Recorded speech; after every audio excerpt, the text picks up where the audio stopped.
Aloha mai kako.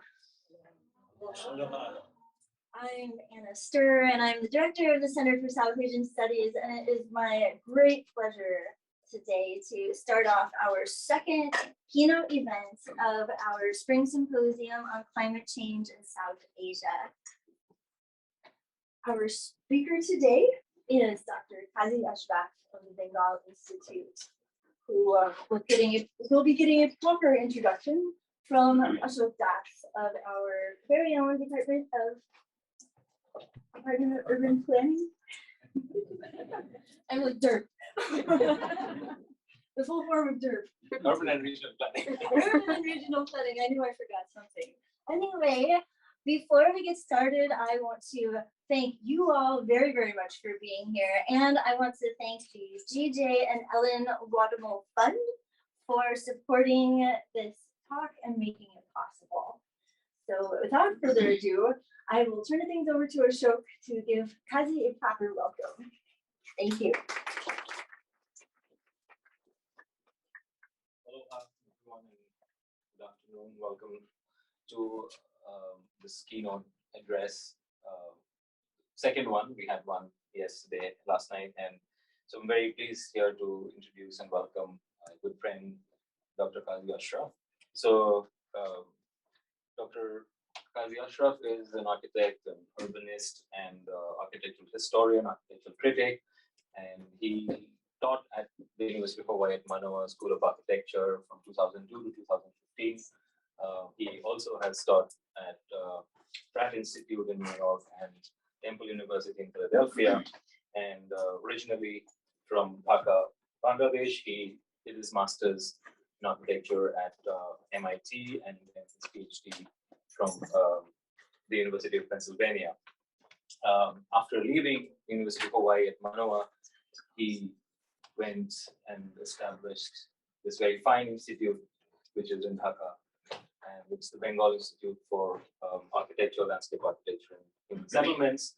And I think today he's going to share some of the work that he has been doing there since. And he's also a very prolific thinker and author. And his last book, I remember, was actually, I think, introduced and launched here in this library. I think maybe on this very floor, if I'm not mistaken, or maybe on the third floor. It's called The Hermit's Hut, which is published by UH Press. But he's also written other books, including on urbanism, landscape, and architectural theories. And he wrote on Designing Dhaka, Manifesto for a Better City, 2012, An Architect in Bangladesh, Conversations with Modern Islam, 2014, which was in the special issue of, there was a special issue of architectural design made in India, 2007, which actually received the Pierre Bego Journalism Award from the International Committee of Architectural Critics, and Louis Khan's National Capital in Bangladesh in 1994. Anyway, his articles and essays have appeared also in several architectural magazines and journals, and he is one of the eminent, I think, thinkers and practitioners in this field. Who's active in South Asia. So we're very privileged to have him here back with us. And so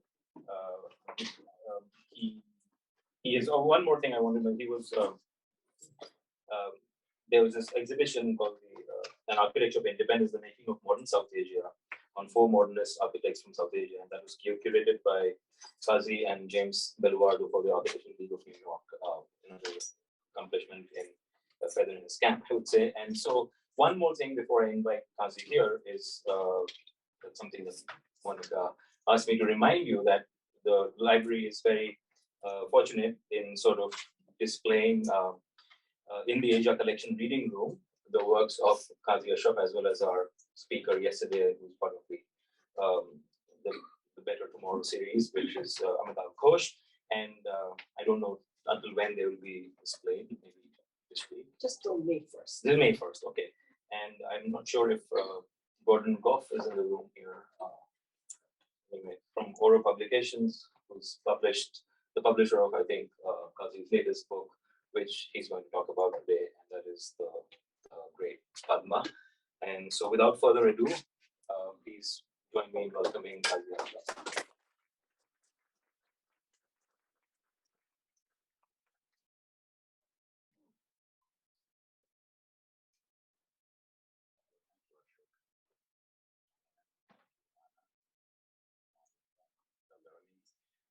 bringing me back to Honolulu, the UH. I can't tell you how wonderful it is to be back. It's really homecoming.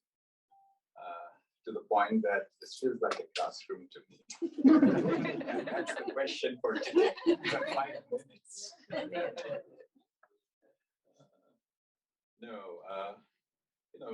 It's really wonderful for many reasons because of the topic itself of this conference, and also hello to all the people out there, viewing the program online. Because I have to admit, and this little presentation is really an admission. No, I'm not going to be talking about the Red Padma book, which kind of could have been tied to the topic itself, but there are a few things I've been thinking about. Not so much about climate change, but climate, right? And I'm an architect, and the relationship of architecture and climate. So that would be the kind of primary focus, and maybe I may do a little diversion into climate change. And so the admission is that, I kind of entered this topic, I wouldn't say unwittingly, but the School of Architecture, my friend David is here, Dwight is here, from 2003 or 4, I think the issue of climate change and the issue of the preciousness of the environment in Hawaii, its disruption was very much in the discussion, almost on a daily basis. And so, yes, it kind of creeped in on me. So who is afraid of climate change? As you can imagine, I'll leave that a little suspended. I don't know if I can answer that. But if one is speaking here as an architect, as I am doing, there is a reason to be nervous. So I'll speak today about first as an architect, and secondly, an architect in Bangladesh. I taught here from what Ashraf said from 2002 to 2015. And I left for Bangladesh, where I'm from, and started the Bengal Institute for Architecture, Landscapes, and Settlement. There's a long name, called it the Bengal Institute. But I'm going to be talking about that on Friday, right? I've been asked to do that. So maybe a little bit today of some of the work that we do, which connects to the topic itself. So as an architect, I recognize the enormity of the issues that buildings and cities contribute to carbon dioxide emission. According to the United Nations Environment Program, in 2019, carbon dioxide emission from building construction is 38% or so of the global carbon dioxide emission. That's huge. The carbon footprint, as we call it, of a building would include this whole production. The 38% would include the production of materials, where it is made, their transport from one place to another, the performance of the building with either heating or cooling, and the energy involved for that. And a whole bunch of other things, including the replacement of green sites and all that. So those are a little bit of, I would say, technical issues, but those are what drives up the carbon footprint of the building. In 2019, I attended a seminar in Malacca, Malaysia, that was titled Cool Practice. A good title, I would say.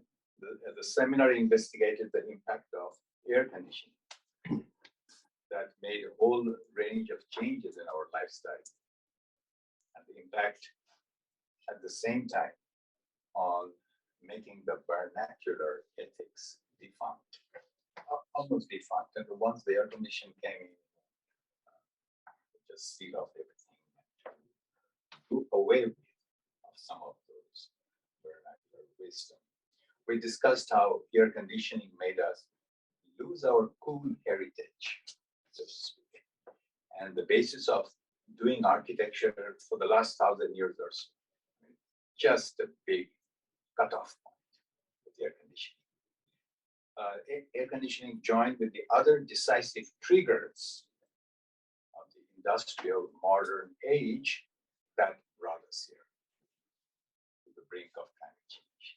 And that includes the whole list of things. Steam engine, then the automobiles, then steel construction, elevators, tall buildings, in the cluster of architecture, of course, I would now include the cell phone and everything that we do. If you all add that up, that would be introduction to climate change 101. One thing climate change issues have done is to put architecture on the defensive, not in the docks. That's my first sort of encounter with climate change. Once, if you're an architect thinking about some of these things, that thought will get to you. We have another good friend in the architecture school in Germany, architect Martin Desman. He always has nice lines. I think he picked it up from his professor somewhere. A good architect is a dead architect. And that says it all. Which implies many things. And that's the whole implication of building footprint as a major factor. So I have 5 parts in my talk today. Part 1. The high modernist ethos of the 1920s of changing the world through architecture has now turned around to saving the world by changing architecture. The 1920s, these were not just buildings, but they had a social program, political purpose, and the idea was to change the world. So that has turned around now. And here by architecture, I also mean cities. I see architecture in a broader way, and that's what I do. So flamboyant forms and spectacular spaces that still define a big part of architecture are now upstaged by more ethical stances around location, sustainability, zero carbon emission, and green buildings. That's what we talk about now. I've taught EduAid since 2002, and now working in Bangladesh since 2015, and therefore Bangladesh becomes a major sort of stage for thinking this through. Bangladesh is often dubbed the ground zero of climate change. People today were speaking about that in the morning. And there's a whole long list of what's going on. Let's see, I might have a slightly different view about that. So that's my second concern with climate change. First, as an architect, and being Bangladesh. Considering the claim that Bangladesh remains at a locus of climate change, a calamitous locus of climate change, the role of an architect becomes critical there, demanding a review of normative practices that has been, I think those are being questioned, and the push for new commitments and imaginations. Perhaps that was the reason we formed the institute. So 5 parts to my talk. I'll discuss how my own turn towards the new climate reality has spawned, number 1, a new theoretical understanding of architecture. And secondly, and perhaps separately, the two are not really always tied together, that motivated design activism around the future of our habitats. And I'll explain what I mean by design activism versus pure. So this is not a paper on climate change per se, but a confession of an architect in the age of climate change. So to be frank, as a young architect a while back, and before that as a student, I always had an unease with climate, meaning that courses on climate that we either shied away or drove us nuts, why do we need that? So, but what I have now is an evolving relationship with climate. Evolving, I have not arrived. And that precedes what I have now, a present and still forming relationship with climate change. So climate precedes climate change in my experience. So there is climate and climate change. So I'll speak about architecture's relationship to climate as an a priori to climate change. That's what I'll try to do. The place of climate in modern architectural thinking and practice is a critical story of the human relationship, of the revision of human relationship to nature and landscape. Climate is surely a given fundamental when it comes to architecture, since climate is always there. Climate is another name for where we find ourselves, our environment world. It's always there. we're never without climate, but we forget about it. It's this forgetfulness that's an issue. In a commonsensical usage, even now, architecture is seen as a shelter from climate. You know that idea, shelter from climate, as if climate is an inimical thing against which architecture is the human's greatest innovation and shield that already places architecture and climate at loggerheads. The white architecture of Europe in the 1920s was certainly a defiance of such natural process as weather. Buildings weather, we as humans also, we try every means to kind of ward off weathering. But we apply the same kind of method or technique on buildings. We hate weathering. But some innovative architects today are thinking differently, a more adaptive and creative way of engaging weathering. Not to hide it, conceal it, or do something else with it. But nonetheless, predominantly architecture and climate remain just two things. And this is critical. And such a perception of climate kept it invisible in our discourses. I mean, particularly within the architecture discipline. We could say climate was lost until it wasn't. So here's the same building, a very famous building, if you know. Some of you are, not from the discipline of architecture, but Le Corbusier, one of the sort of major figures in modern architecture. So that's his famous building by which he sort of announced the emergence of modern architecture, white, cubic, suspended over the landscape. And here's the building not tended to around the end of the Second World War, and it is crumbling. The blasters are coming off, discolored. So that will happen. That's weather. So architectural modernism, conceived as an abstract and universalizing truth, that's what was claimed, demoved from place, treated climate much late in the game. The climatic turn, I say climatic turn, in European modernism happens with its engagements in Asia and Africa. In response to the climate of North Africa, the same architect, its leader, developed these techniques of sunbreakers and parasols for the brise soleil. As you can see on this building, so it's an unbuilt building, but he tried these techniques first, I think, in North Africa. And that was to become a lingua franca for his architecture in India in the 1950s. And soon all across the warm climates of the world, including Hawaii. If you walk around Hawaii, if you see the buildings from the 1960s, they are spoken this language. And you know where that is coming from.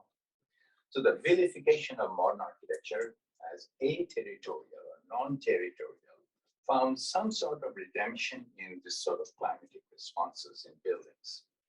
Climate was the first and immediate dimension through which modern architecture attempted to locate and situate itself, kind of find its place. I'm comparing very drastically this and that. This is also preceded by earlier events in European encounter in the tropics, in how colonial architecture developed new norms in India and other places in the colonial orbit, in how Europeans and English people would redefine comfort in that condition. It all began with comfort. And these are some beautiful images, and I'm very interested in this topic itself, the whole business of the panka, that little thing that would move, making a fan, and as you can see, life would be more comfortable in the hot, humid tropics with the application of the panka. And I think not anybody I know have written much about this, because the panka is not just as a technical thing, but it's a thing of labor, it's a thing of relationship, of the thing of applying power over the colonies. So these are called the pankawalas. And you can see various ways of how the panka was applied, or the comfort of So this was a huge enterprise to which we have never given much thought. To fool the colonialists, all the efforts that were needed, and not only the bungalow, which I showed you before, and I did not mention that, you know, the whole invention or innovation of the bungalow from a common hut from Bengal, and that's where the name comes from, Bengal to bungalow, and over, which was again a very climatic machine, you know, for comfort. So, but more than that, I'm thinking about this one. English would apply the miasma theory. So there was a miasma theory going back to the 17th or 16th century, that bad air or vapor makes you unhealthy, diseased. I think malaria would come from miasma. So there was a whole theory that was going on in Europe, which traveled to, along with the English, to India. And, you know, wherever they saw miasmic situation. But why didn't they just leave? They did not leave.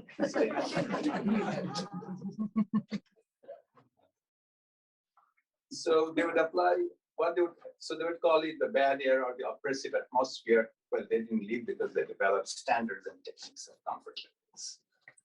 So all of which would go to create the principles of what is now called tropical architecture.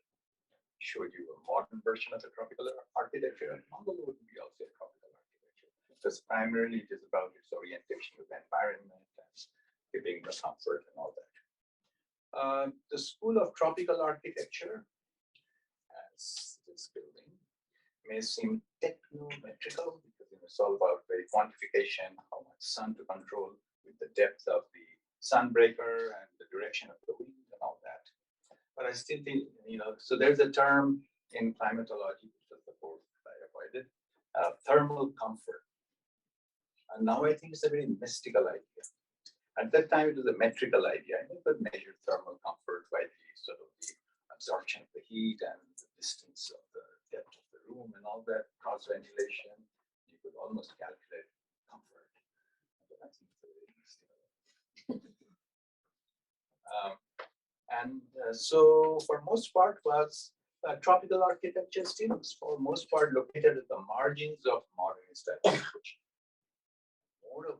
Moreover, contained a vestige of the colonial imperial project of training architects for the old Commonwealth, but let us agree that it did establish a body of architectural principles, new architectural principles in the Asian context. On hindsight, it might seem an apology for regional values, because then this building is not just floating there and dropping to the ground, but it's recognizing the conditions of the ground. So an apology for regional values, but tropical architecture did predicate a few things: the power of place, the ethos of regionalism, which comes later, and the conditions of what I call situated architecture.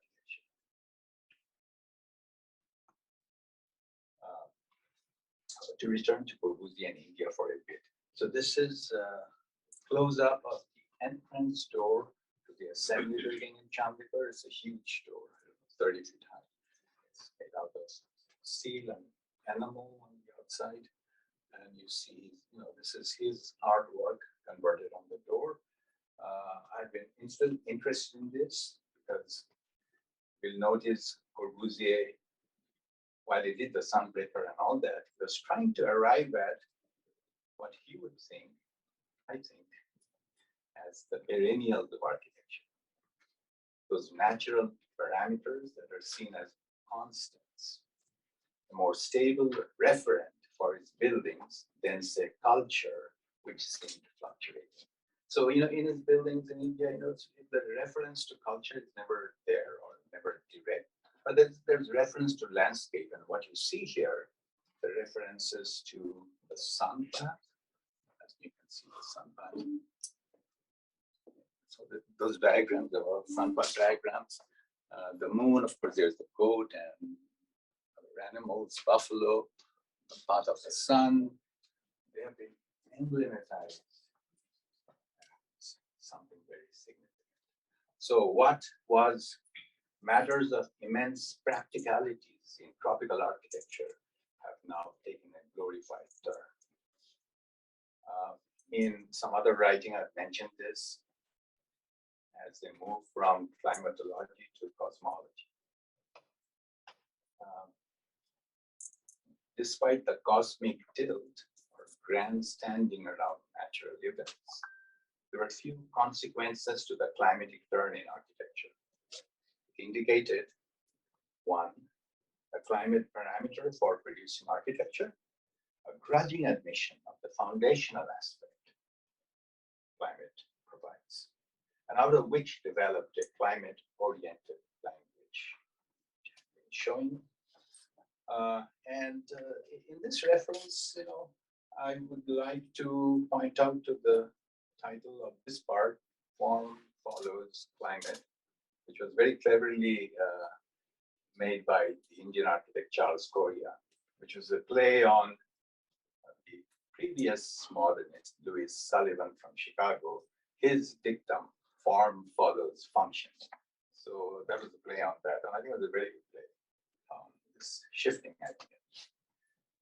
And then I show how this idea of the climate-oriented language, there are other things going on in these buildings, and I show a diverse set of buildings, including Vladimir Osiphov's building from Hawaii, circulates in the warm regions of the world. And number two, critical regionalism that I mentioned, which became a topic of discussion in art and architecture particularly since the 80s. But I think it was already predated, without naming it so, in the 50s and 60s, in which modern architecture sought a relevance in siting, location, and even learning from vernacular wisdom, which was an antithesis to the position of early modern architecture in regards to site and situation. And number three, more recently, the emerging of a new ethos around sustainability, ecology, and environmental ethics. Okay. Part two. I've written about that a bit, but I'll just try to give a concise sort of idea what I mean by this. Where is architecture? This is not a question. While there is an ethical imperative to bring about social, cultural, technological, and political shift required to reduce carbon emissions in the face of climate change, a more primary or foundational shift is needed at an epistemic level. What is our relationship to climate? Climate is the reason for architecture's being. Climate is not only foundational to architecture, but forms the deeply structured chiasm. It's a word that I picked up from phenomenological writings of Maurice Merleau-Ponty. Chiasm would mean like an intertwining. They're like this, and there's no gap between them. They penetrate each other. That's chiasm. So architecture, as I see it now, is not to be seen as a shelter from climate, as it is conventionally still be talked about, as if climate and architecture are confronting each other, such that one will control the other. With that, no. The moment you start thinking about the two-ness, you can think about control. So it's a very sort of perceptual shift in our way of thinking about things. It's a thought production that precedes what we do. We see architecture as an inevitable intertwining of the architectural body and climate. In fact, I say a little bit poetically in my other writings that architecture reveals climate. If one were to say in poetic terms, it's the trace of wind, water, and the sun. And this is Louis Kahn's sketch of Siena. As you can see, he's not so much drawing the buildings as drawing the sun. The sunny side, the shadow, the heat, right? And he has a beautiful line which can be discussed at some other point. The sun never knew how beautiful it was until it touched the wall. So we can say a number of things about this, but there's this sort of back and forth between say, sunlight, and things that we do on Earth and their sort of mutuality. So it is this mutuality that I would like to foreground here as the inevitable intertwining of the two. Or again, in phenomenological language, ontological inseparability. So what I can say quickly is what appears as a visually, and this is again Corbusier's famous chapel in France, Russia. You might have to look up the actual building in bright sunlight, but this is a beautiful image in snow and fog. But this is, I did go in December once in snowy situation, and the building just hardly presented itself. Right. So what appears as a visually and conceptually distinctive scenario of a two-ness, here is a building and there is the landscape. This is in sunny Hawaii, that's how we see things in a clear, sort of crisp, clear presentation before us. There is a building and there is a landscape, or here is building and there is climate, right?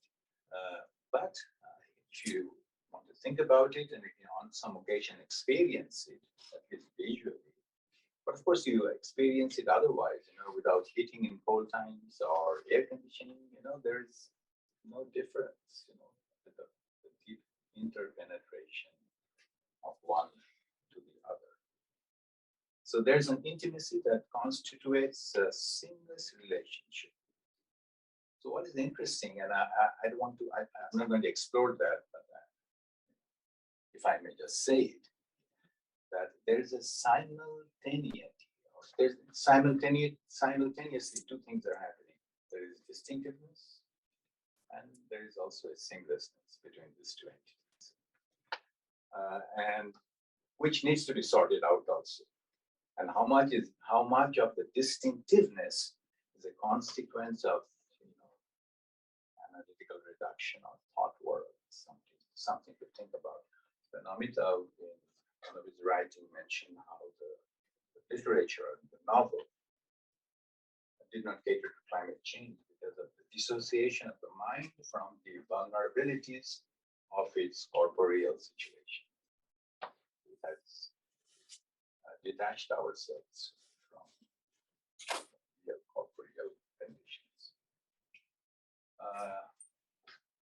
I remember my friend David here from architecture, in terms of this idea of this inseparability from the body and what we call the outside, which you can think both in terms of the building and outside, and analogously the body, the living body and outside. The air that we breathe, that's what he told me. In 1 second, it could be inside with one breath. So this idea of sort of inseparability is something to think about. So, and again, of course, you look at me or look at each other, there's a boundary, clear boundary. So that's also visually what we see or really. But at the same time, my body and the area around me, we call it environment, which it is. I'm being environed. One is impacting the other. I'm being cooled by the air conditioning. My body is transmitted outside, and there is a transaction at that level. And if you take an infrared photograph of me now, this is not what you will see. You'll see a kind of halo around. Right. So in architectural conversations, the situatedness of architecture, which I have been always interested in, indicates an ideological and strategic difference between the what of architecture and the where of architecture. That goes back to the title. We have been particularly interested in the whatness, thing that rises, the crisp, clear, beautiful form. And that's what Corbusier once said, architecture is the beautiful play of masses in light. What about light? He didn't say that. But he was a very clever man. I'm sure he had some ideas about night architecture or experiencing architecture in the night. I once went to Jeffrey Bawa's hotel, Kandalama, Sri Lanka, at night time. And then I thought about it. because I did not see the building, which, you know, it's a very long building. I think it's what, 1 kilometer long hotel.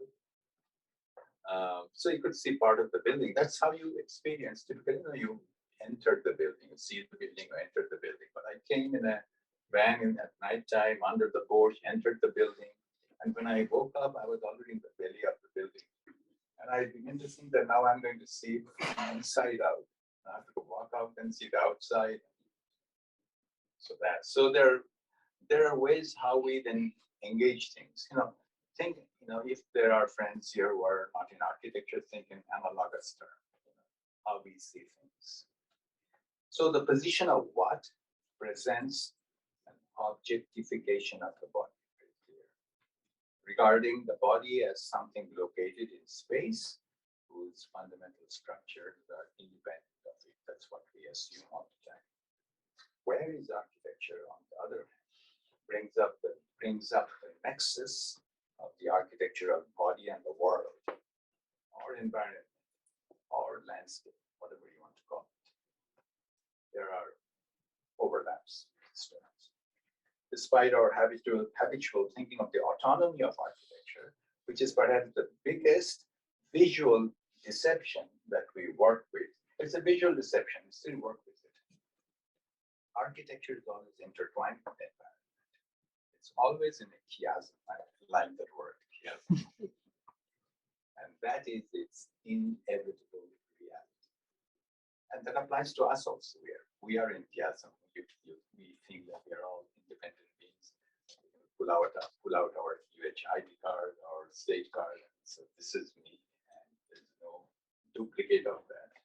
And I'm an independent entity. It's questionable.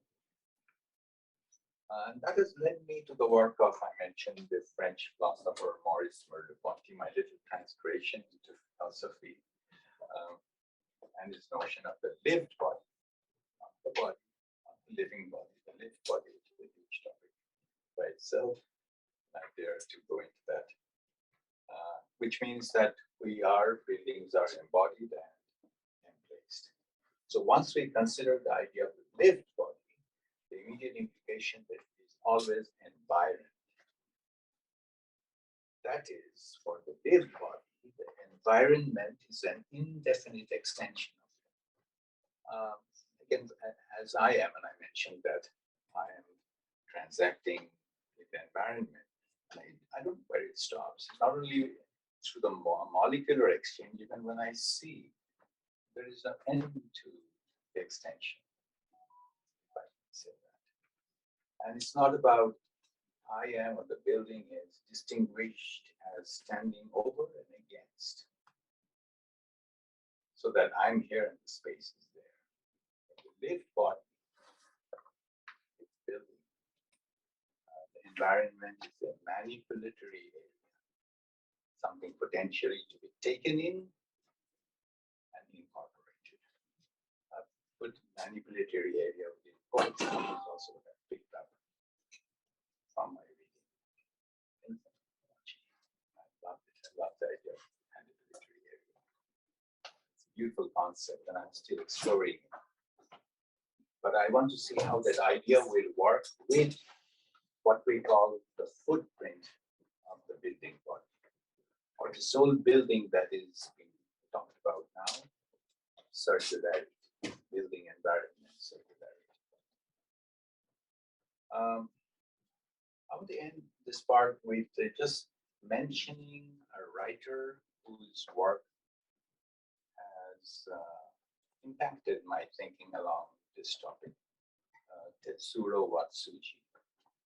Some of you have come across his work, and I discovered him here in this library at the University of Hawaii. He was a Japanese thinker. He wrote a book in 1962 titled Climate, a Philosophical Step. I think it's a very important book and totally under-regarded the discussion of this topic.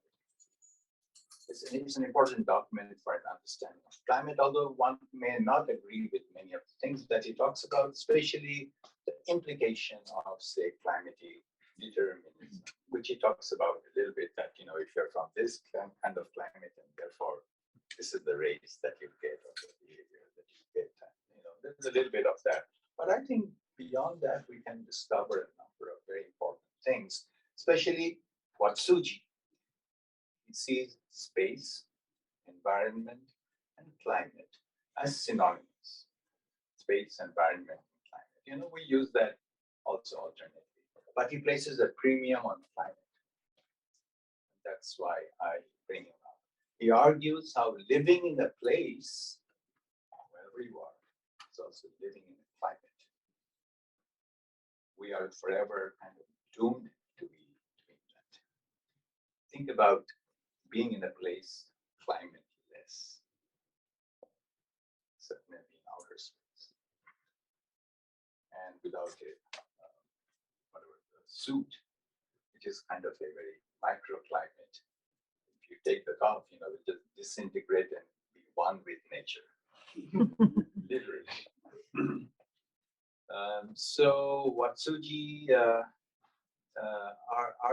wishes to revise that we discover ourselves in climate. That's something that I thought about, and how we find ourselves always in a concrete climatic and geographic envelope. That's another thing, not just climate, but always in a very sort of particular realities, and not abstract, felt specifics, or climatic specifics. Okay. So in concluding this, a building is always somewhere. Once built, it is environment. And so there is a building when we draw, there's a sort of a drawn building. That's another thing. But once built, it is environment. It's environed by the wind, the sun, the rain, the moisture, what some people, I say, call weathering. So weathering was seen as a bad impact on buildings, but I was mentioning that how weathering now is an index of performativity of the building, and engages this idea of where is architecture. And I'm showing quickly the work of the Swiss architect Peter Zumthor, among few architects who have, if I can say it, a aestheticization of weathering. So here's this beautiful little chapel in wood shingles, and it has a round face, and it sits on the slope of the little mountain, and it snows and rains.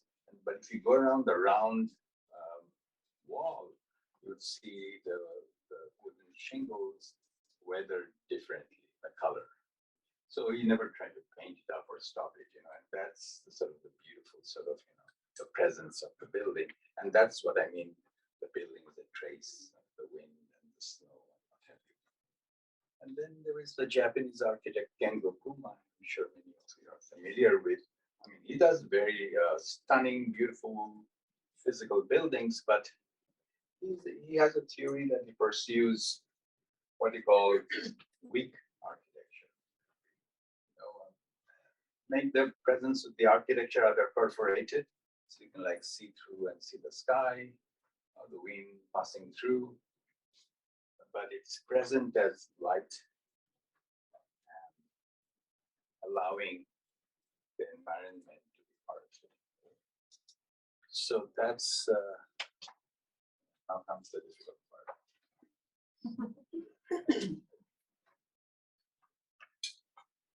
Yeah, not quite the good part. The elephant in the room. So no time before, and I have to say this, perhaps next to the Second World War, as something grabbed the planetary imagination and anxiety as before, as what we have with climate change. Every day in any newspaper, anywhere, there's a climate story. One can just go out right now and open any newspaper, the Honolulu Bulletin or something. There's a story on climate change or climate story, and it is mostly ominous. A young good friend, geographer from UK, Asia Poprocki, she works with interpretations of the story. It's not so much climate change, but how we talk about climate change. She describes this as the primacy of climate change in our current conversations. It has taken over. The narrative of climate change is vast. And what one says about it, if I say about it, will be either some kind of repetition, one form or another, but perhaps I'll highlight one or two things because I feel comfortable saying that. I think that's what I'm saying. So, not something that I'm saying something original, but the cluster of ideas that I'm saying, I feel comfortable. That is, the world is a phenomenon of climate change and it has always been. This is the big island. In fact, living in Hawaii, I did not witness. I think we did go to the big island. My wife Hasina. We went there in one evening, and it was a terrifying experience, because when it's dark and you just see the kind of horizon lighted up and sulfur rising or smelling, because this is a landscape that you have not encountered in your personal or racial memory, and you do get a little bewildered. But then, of course, there were images and always of the volcano, which is such a huge mythical, religious presence, spiritual presence in Hawaii. I think I thought about it at that time. The earth is alive, which often in other landscapes you don't quite think about it. But, and that's just my personal experience. I realized that the earth is alive. So, which is what I mean that also being alive means that it has been changing all around. But the change now requires a new recognition. That's the issue. A new recognition. How do we see this change? And by the world, I mention world. I mean the pulsating, oscillating, volatile theater of weather and climate that also makes a human life possible, more or less.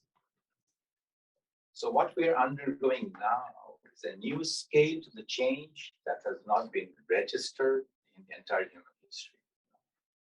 Talk about that. I mean, it is at a planetary scale. It's not happening in one or two isolated locations. It's being felt entirely. And this is upending the complacency about who we are and what we do and where we have arrived as humans. People are even talking about that. So what have we done? I don't think people talked about that 60 years ago. So that much most of us agree with. There's a lot that we don't agree about. But let me say just quickly in a telegrammatic form what we agree about. Because there are certain things which are very crucial. It changes our sort of perceptions of how things are. Number one, how natural history and human history have now collided. And at one time, natural history was the domain of geologists and geographers and historians. Did not quite engage with that. This is what Dipesh Chakraborty writes about. He wrote a beautiful, she's a fantastic essayist. Number two, how globalization is being superseded by what I call a planetary consciousness. So there is the planetary consciousness and there's globalization, two different things. Number three, how a predatory economy is calling the shots in what we do and where we are. Number four, how we are seeing evidence of a catastrophic convergence of conflicts and inequity with climate change. Okay, so there's a lot. So these are some of the things we mostly agree about. But then there are disagreements about, and I'll point out one or two, and that's where the conundrums are. With the conundrum, I go to Bangladesh, land of conundrums.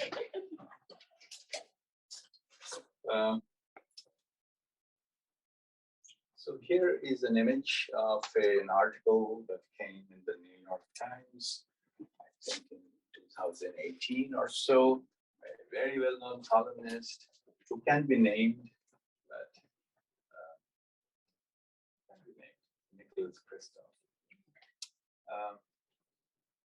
What makes the discussion of climate change contentious are the conundrums, things that get interpreted differently, diversely, and often contradictory. And they get to that regularly. With Bangladesh as the ground zero of climate change is claimed, there are a good few examples with that. So here's an image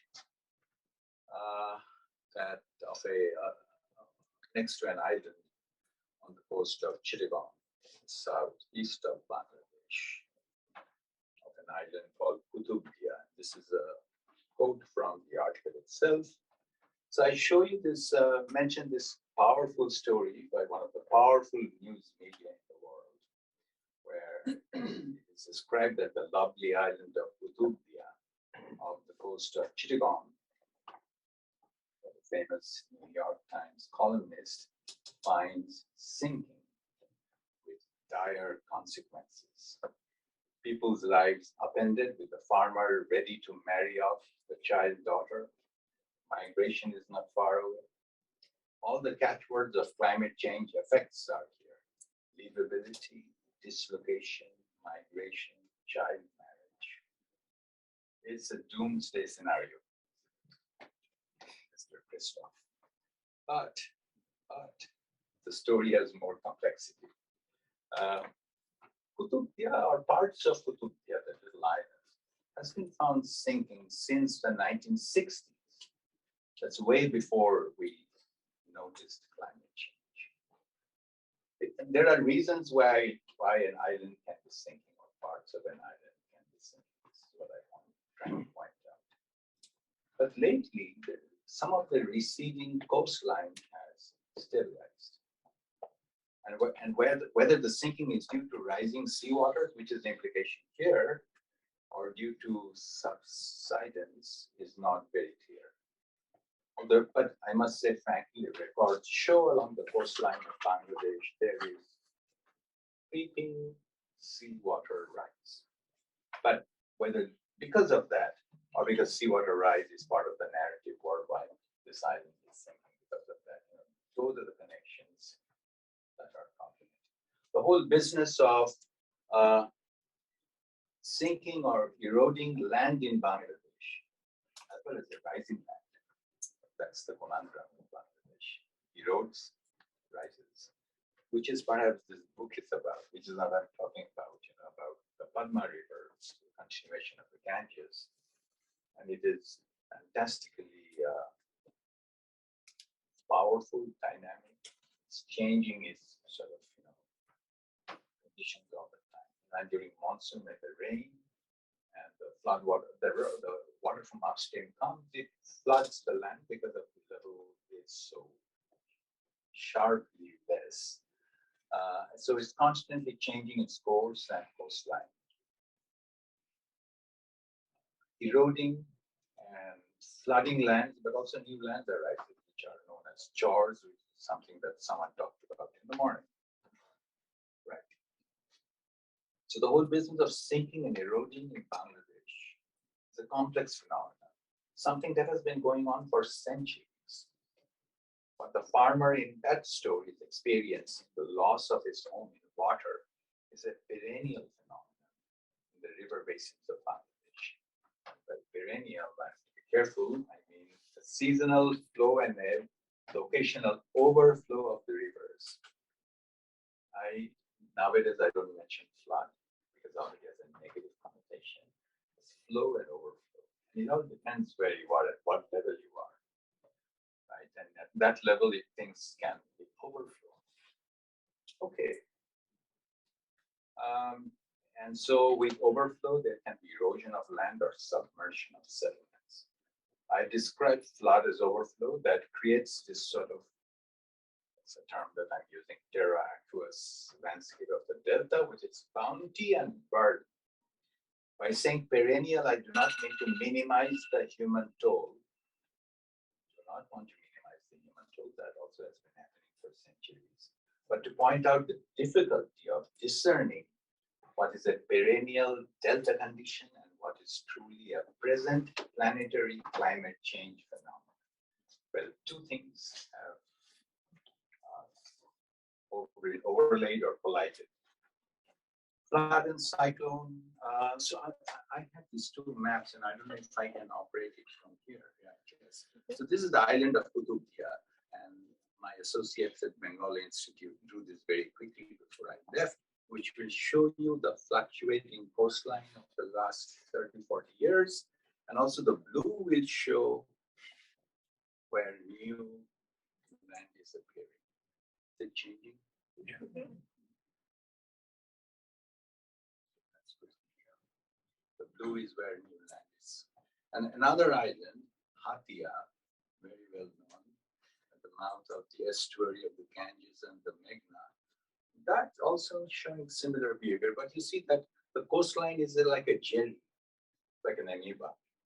It's constantly fluctuating.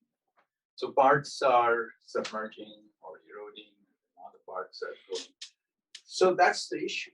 How do you map this? Flood and cyclone, accretion and erosion, which part of the book is about. The monsoonal floods in the rivers of Bangladesh come cyclically with crop work. That is the nature of conjunction of rivers and rains in the delta. Floodplains of the delta dynamics existed before the drums of climate change. But what is a cyclical phenomenon was slowly co-opted in the language of climate crisis as an evidence of the new climatic term. This is a conundrum that needs unpacking. We mentioned that before yesterday, discussing with Shankar, favorite word, unpacking.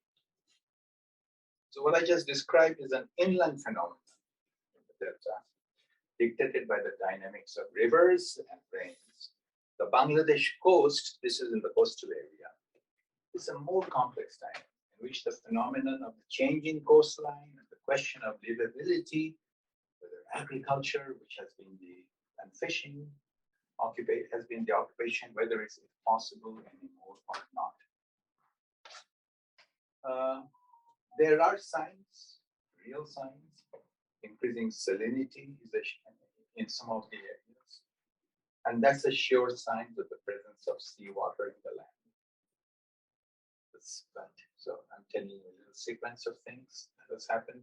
The seawater is there because powerful shrimp farmers on these islands and all along the coastal belt have cordoned off huge areas with poldered zone, which is a very Dutch concept. And the area within the polders have been converted to shrimp cultivation, bringing water by pump or otherwise from surrounding waters. Okay, who introduced the polders? In short, the Dutch and USA engineers introduced polders in the 1960s to protect the coastal islands from being periodically or tidally inundated. You know, this is the coast, so tidally they will be inundated. The river water is coming from the north, and the tidal water goes upstream, and there's a huge sort of interesting dynamics. Silt is coming with the water. This is amazingly complex. Prior to the polders, the land received tidal water as well as sediment. It was good for agriculture. With the polders, sediment layer stopped, and poldered area became increasingly flooded by trapped rainwater. And with more sediment in the riverbeds, of course, you know, the water rose, which is what happened in the origins. The polders and the land within the polders appeared to subside. With such land change, shrimp cultivation was introduced that required brackish water, which was pumped or channelized from coastal water as a result, introducing salinity. So salinity is there. If you go now, you'll find salinity. Now, is it seawater rising, or is it because of the polarization? Or if it because of the polarization, people, many so policymakers and scholars, they're just saying, you know, this is it. You know, this is how salt water has come in, and this is a reality. Livability is going to change or has changed. We have to adapt. The whole process of the human engineering of the land, massive transformation of the landscape, applying a foreign idea wrongly. It's really a wrong idea.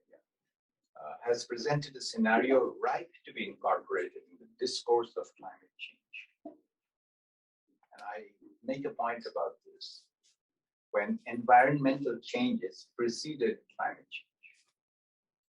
So the polarization is an environmental change, not particularly a climate change, but it has been incorporated very fluidly, if I can say so, in the discourse of climate change. And I can cite here, only cite here, marvelous dissection of the diverse and conflicting standpoints around sea level rise, salinity, and the sole prophecy of livability, whether this is livable or not, and how parties collude or collide in the complex political ecology of the region. Because if you adopt that position, this is because of seawater rise, policies are made, money is invested, and that becomes the reality. Okay. So I brought up the Times report to show this paradox, reporting on climate change in the complex dynamic scenario, which is not only physical, but it's also a social scenario where the prediction of future is very complicated. So here's the bottom line here, whether a perennial condition or a present danger, or a consequence of climate change, or a harbinger of it, what is real is the degradation of the environment. What often distinguishes the perennial, I mentioned the perennial quite a bit, from the present is that much of the present is human contribution. Okay, so the last section, I have some few images from the book. What you see here from the inland side, not the coastal side, you can see a building dismantled, and some of the people, the owners, are ready to carry it to another location when there is a river erosion that's happening. And these are some houses, very interesting, in areas bordering the river Padma, areas called Bikrampur, Manikganj, Munchiganj, where there's a tradition of building these modular houses. As you can see from the images, modular, and it's very Japanese to my mind. And so one has not figured out where this first came along. This kind of modular housing wasn't there 100 years ago or 50 years ago. Somebody picked it up, and now you can make modular houses. You can mantle it or dismantle it and carry it around. And that has been the tradition. So that's adaptation, if you like, but in the inland river erosion, not because quite of climate change, but climate change could come in the scenario. And a friend of ours, a very well-known architect, Marina Tabassum, displayed one of the houses as a thing in an exhibition. Okay, so my climatology, the last section. I already mentioned I faced climate topically in the early 80s when one of our university professors returned from a training in the UK, armed with a course on climatology. Climatic training in architecture was not new. Certainly not in the subcontinent. Working in India and Africa, architects like Maxwell Fry, Jane Drew, Otto Koenigsberger, who worked with they worked with Corbusier and Chandigarh, had developed the science of building in the hot, humid tropics. Many books were written, this is one of them, and they became little Bibles. And this certainly evolved from the colonial metrics on weather. I mentioned that before, the tropical weather is miasmic and terrible for the European souls, if not for the liver. But there's that scene in Foster's Voyage to India, which has been interpreted in so many ways, but a character in the book, so I'm not interpreting, McBride, has a theory, and I'm quoting that. McBride, somebody is talking about McBride, I think he's the police officer. McBride is a theory that Indians have criminal tendencies because of the climate. So obvious. Thus, the Indians' behavior is not their fault. Thank God. But in the book, it's not only the criminalization of climate, if you recall, it's also the sexualization of climate. So this is all kind of complex sort of interweaving of topics. So this is a case of how climate in the tropics made the Indian bewildered. Among the many things that needed to be conquered and disciplined in the colonies, climate was certainly one. So the work, and I'm not blaming Mr. Königsberger, because yeah, I think it was the civil side of disciplining climate. But I think a continuation can be made of the colonial position on being in India. Right. So in any case, our professor returned trained in the UK. When Königsberger returned to the UK and established the tropical architecture unit at the Architectural Association School, a very well-known architecture school, and all the people from the tropics, the Commonwealth, went over to England, returned home to build good buildings. How ironic. So in any case, trained in the UK, our climatology professor proceeded to coach us in the principles of Venturi effect, sun path diagram, solar orientation as the holy grails of architecture. As kind of young Turks, that's who we were in architecture school, beholden to the pronouncement architecture, the magnificent play of masses brought together in light. We rebelled against any kind of climate theology at that time. As students, all of us behaved like Petit Corbusier or pseudo Frank Lloyd Wright, ready to change the world once we are out of school. But what at that time was an unequivocal avoidance of a climate code, some 40 years later, we're a little bit uncertain about it. I am. And that's what I related to you, my own changing perception of climate and how that altered my understanding of architecture. And so quickly, I'll mention my kind of major shifts that have happened in my evolution with climate. One was a disaster, not my disaster, a disaster. And the other, an introspection around architecture that I mentioned before, where is architecture? So the disaster, which is Katrina, not in Bangladesh, but south of the US. Hurricane Katrina happened in 2005 in New Orleans. While it tore through the complacency of America and turned the North American city into a watery mess and a human tragedy, some newspapers reporting at that time, I was teaching at UH here, mentioned how Bangladesh is pummeled by the water every year have developed resilience. That started, so something is going on here. Katrina New Orleans turned me towards a new significance in architecture, from considering singular building operations at an aesthetical level to the scale of the city at a wide-scoped understanding of architecture. New Orleans was built on two vulnerabilities, one human and the other geographic, but both got magnified in 2005. Human intervention in nature without working with its rhythm, with the destruction of the wetlands along the Mississippi River, the embankment itself, the gradual sinking of the city that what led to because of the embankment. All that mimicked climate change effects. That's what I'm thinking about. I've not worked this out well, but writing for this presentation, I thought, so those are the things that mimics climate change effects, as Qutb Island. One can sweepingly say that's climate change, but it's like climate change effects. There's a big distinction to be made. So my entry into climate change was without naming it, because I got interested, and I recall in 2003 I started teaching studios, which had to do with the hydrology, settlements in water.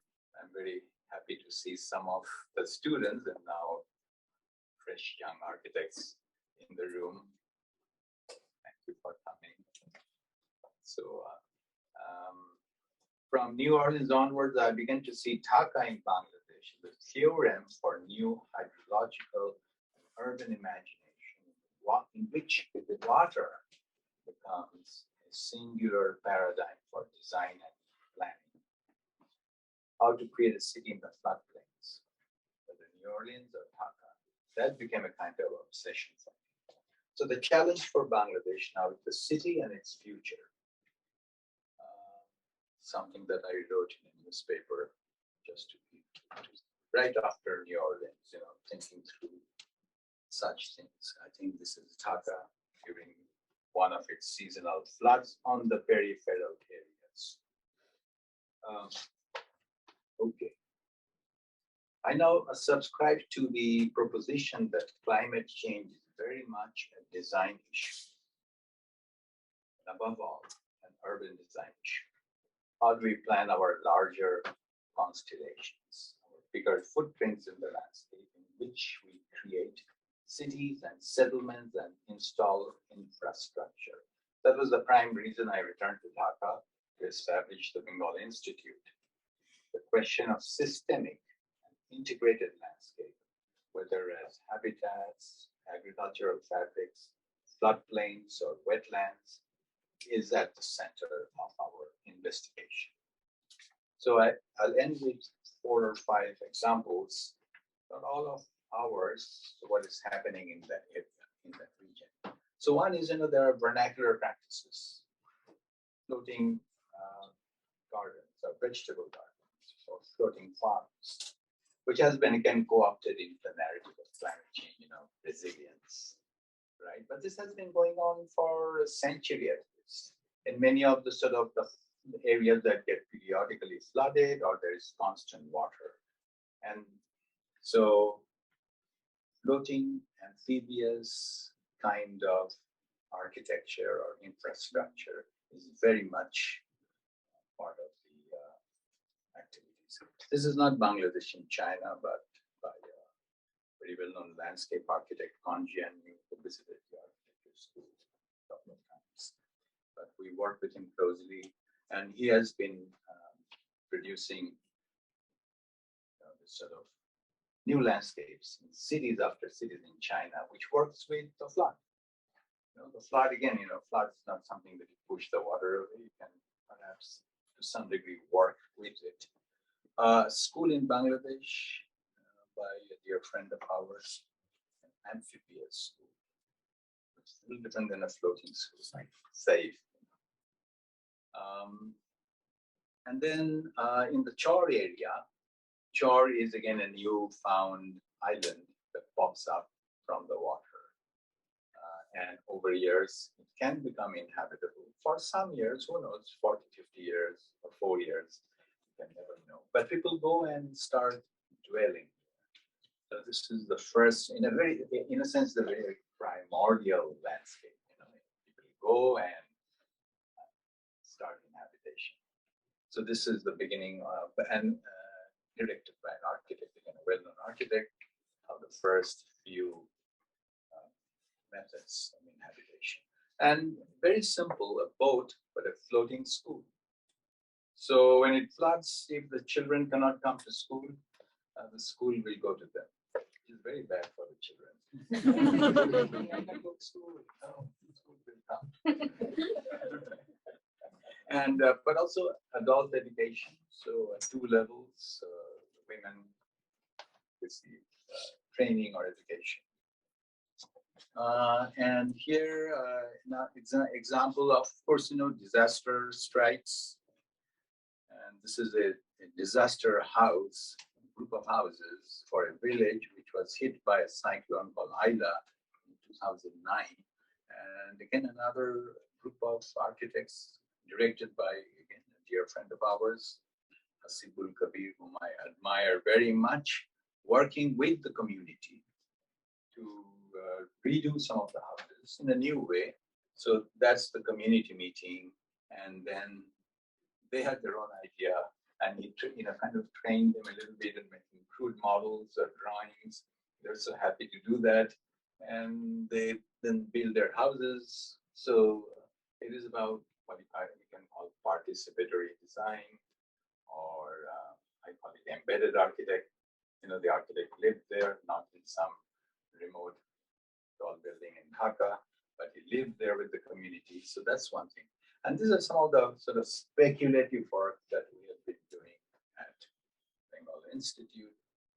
Of course, in the whole thing about encroaching on floodplains, agricultural lands, and wetlands. So that's one thing. Of course, Bangladesh has laws that you cannot and should not encroach on those lands. But economic drive is so powerful in the cities that they get increasingly encroached, landfill, destroying ecology. So this is one just simple idea of how roads could be used as an infrastructure for housing and let agricultural area be. Or housing the floodplains. There are very strict sort of measurements of how much and how can you build on the floodplains, because you have to allow the volume of water to flow out, drain out. And working with the wetland, which is again sort of a very sensitive issue, because wetlands are getting filled up and they are a tremendous negative impact on the state of the city, the health of the city. So what about a cordon of buildings around the wetlands, which comes out of a new language, but perhaps protects the wetlands, which we have tried out in a competition entry for the Warli village, Mumbai. And some of you are from Mumbai know that bridge. So that was the belt along the water. Okay, so I didn't want to show this, but maybe perhaps so I had a gap in there, but it popped up. But I didn't this. I was reading an article in ecological, of all the people, and I just loved that line. The only way to be in harmony with the world might be to absent oneself from it altogether.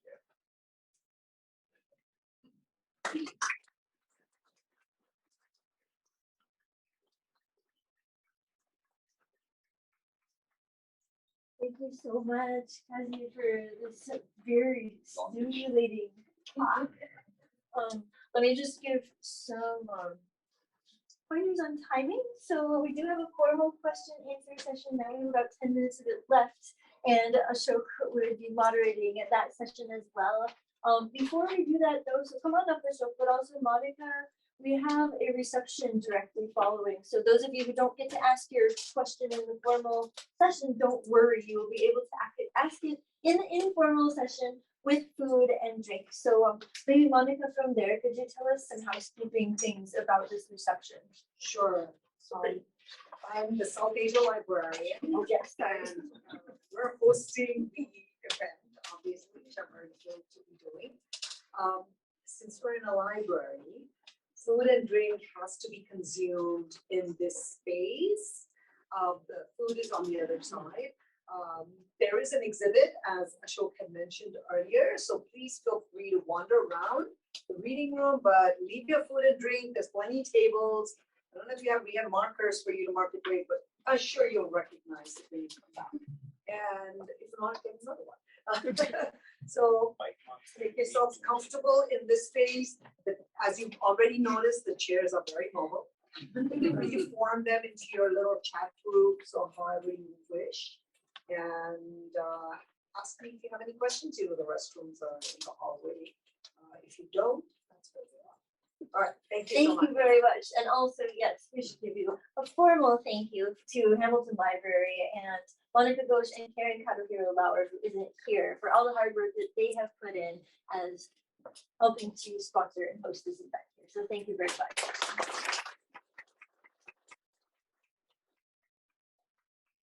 10 minutes so we can take questions.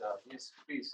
I have a burning question. If you could introduce yourself, it would be nice. I'm Shankar. I'm from the English department. I want Kazi to unpack a burning question for me, which is that You don't unpack a burning question, you douse it. It was completely inappropriate for somebody from the English department. Lots Right, of mixed mixed metaphors. But my burning something is that in the sort of layout of the relationship between architecture and on climate, you had architecture, building, of course, and then you had the body, and you had climate. And then in the examples you probably had, but you thought of the theoretical framework, I was looking for society as one of the entities, right? And the reason why I'm asking that, of course, the challenge, I think I almost feel as if your presentation ended up being a justification for modernist architecture because it was perennial change and human beings are having to move and not move. Who gets to do that and not do that in what way is a result of your access to power and status in society, right? So the modernist vision would be to let's achieve this utopian equality by just controlling everything within it. In other words, what is this place of society with all its inequalities, class, gender, race, within this kind of thinking about architecture and time? Not that I have not shown you a few things where the participatory project, for example, which may bypass some of the concerns that you have with, say, the modernist position. I don't have particularly, an issue with some of the fundamentals of modernism. I don't mean, say, modernist ideology, but modernism in the ways architecture has been principled. And I showed you kind of how that itself altered this position. And first sort of condition of alteration came from climate, place, locality, climate, and as well as like social issues. That happened. I think that happened in Europe in the 1950s, and then that also circulated. It circulated because the leading ideas came from Europe and what have you. But then by now, world over, there are architects who may be coming out of the sort of the modern culture, if you like, but they're not producing buildings like Corbusier. They're working with social concerns, socially embedded architecture, and they're all over. But my you can say my focus or sort of my orientation today was kind of to re-understand this relationship between architecture and climate. But that's obviously a very important condition of the social remaking that modernists envision. But that is gone. That is gone. So modernists, if you like, are reinventing of let us just modulate the building with site, place, location. But that itself is also a very important realization. The locational ethics, if you like. But of course, one could discuss with locational ethics, there is social dynamics involved. Thank you. I'm Maruko Bria, founder and chief executive officer of Everest Innovation Lab in Hawaii. So maybe different generation, forgive me if I lack knowledge. I was hoping we would show a picture of our parliament. It's kind of like round shape and triangle and one. The citadel of power. Did you show the photo of the parliament?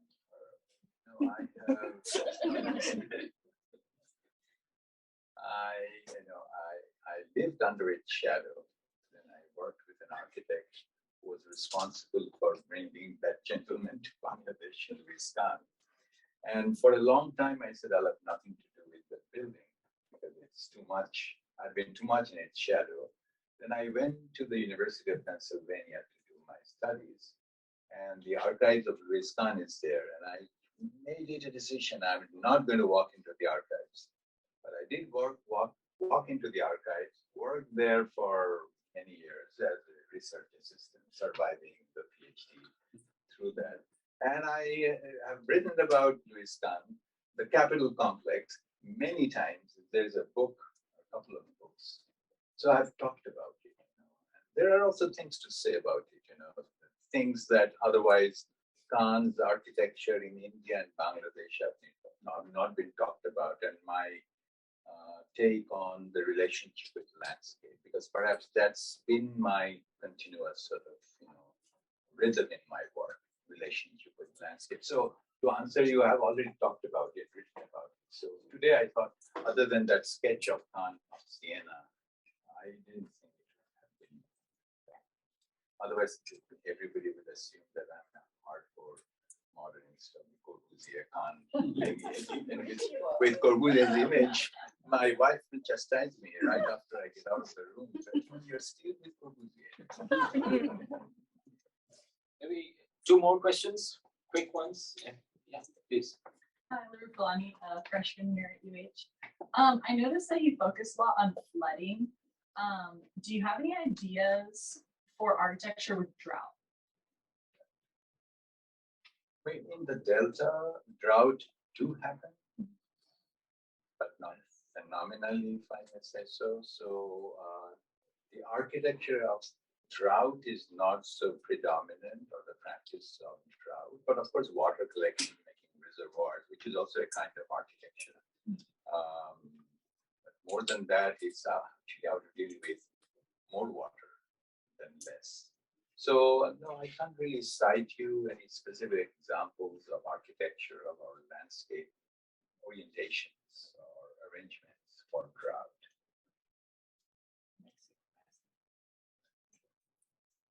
Because drought happens when it happens in the northwest, not every year, but in localized areas. And it happens for a short period. And when it happens, it is drought.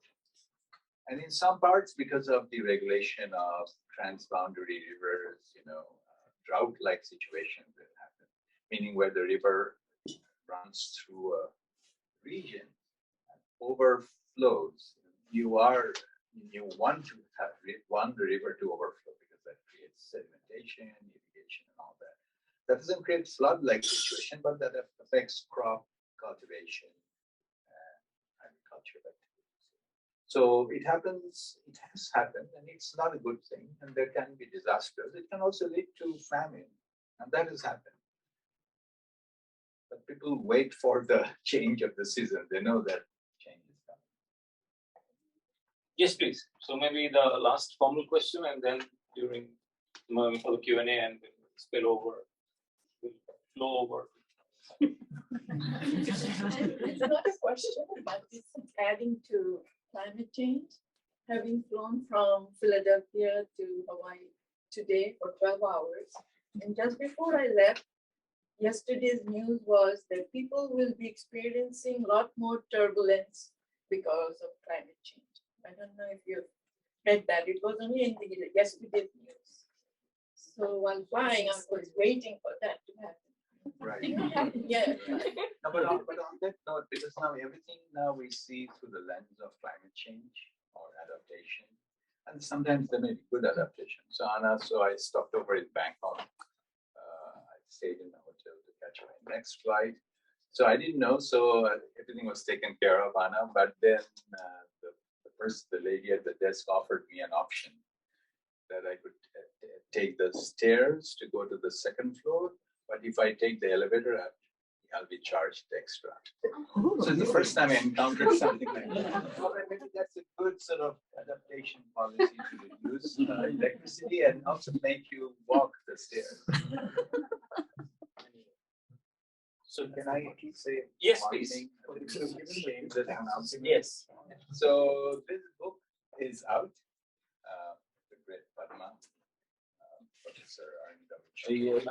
Copy of the book. It's sort of a result of a work of 3 years on what you were mentioning, but the whole sort of the river that floods, recedes, changes direction. So it's not about the geology and geography and the hydrology of the rivers, but the lives of the people. Yes, the book is out, and there is a 20% discount if you write to the publisher or editions, and I think there's some flyers. Congratulations. So I thought you talked. No, and yes, the introduction to the book by Amitav Ghosh, and he wrote the introduction. So I think before thank you, Kazi, for unbanking the issue for us. I hope one day you will be debanking the case.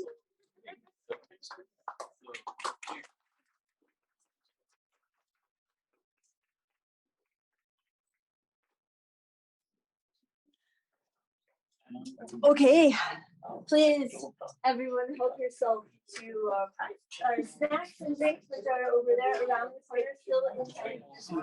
And thank you to everyone here who was stuck with us through this live stream. We apologize for the audio.